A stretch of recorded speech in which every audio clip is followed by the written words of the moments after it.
અકસ્માતોની સંખ્યા ઘટાડવા અને રોંગ સાઇડમાં આવતા વાહન ચાલકો સામે કાર્યવાહી કરવા પોલીસની સ્પેશિયલ ડ્રાઇવ ચલાવવામાં આવી રહી છે।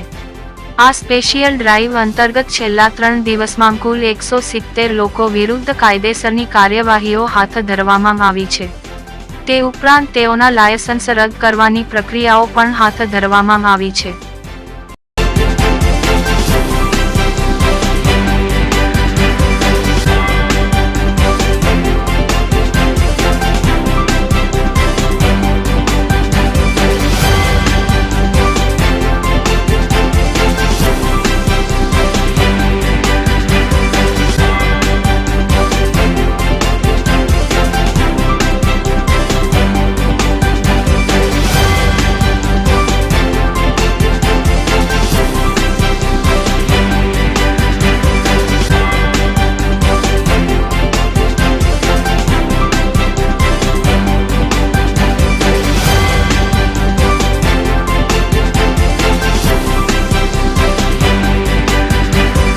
સુરત શહેર ટ્રાફિક શાખા દ્વારા માનનીય પોલીસ કમિશનર શ્રીના માર્ગદર્શન હેઠળ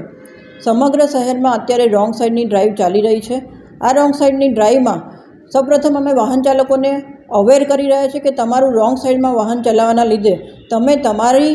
જીવની સાથે સાથે અન્ય વાહન ચાલકોના જીવ પણ જોખમમાં મૂકી રહ્યા છો અને રોંગ સાઇડની લીધે જે રીતે અકસ્માતો ધીરે ધીરે વધતા જાય છે એને રોકવા માટે સુરત શહેર ટ્રાફિક શાખા દ્વારા આ રોંગ સાઇડની ડ્રાઇવની સમજ આપવામાં આવી રહી છે। આમ છતાં પણ જે વાહન ચાલકો અવારનવાર રોંગ સાઇડમાં પોતાનું વાહન ચલાવી અને અકસ્માત માટે જવાબદાર બને છે એવા વાહન ચાલકો વિરુદ્ધ છેલ્લા 3 દિવસમાં 170 વાહન ચાલકોના લાયસન્સ સસ્પેન્ડ કરવા માટે આરટીઓને રિપોર્ટ કરવામાં આવ્યો છે અને આ ડ્રાઇવ એ હજુ વધુને વધુ સઘન બનાવી અને સુરત શહેરના રોડ ઉપર અકસ્માતનું પ્રમાણ ઘટે તેવી કામગીરી હાલમાં સુરત શહેર ટ્રાફિક શાખા દ્વારા કરવામાં આવી રહી છે।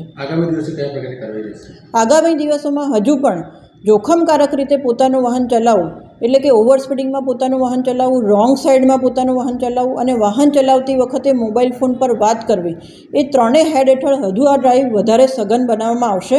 અને આ ત્રણેય ડ્રાઇવમાં તમામ વાહન ચાલકોના લાયસન્સ છે સસ્પેન્ડ કરવા માટેના રિપોર્ટે આરટીઓને ચોક્કસપણે કરવામાં આવશે।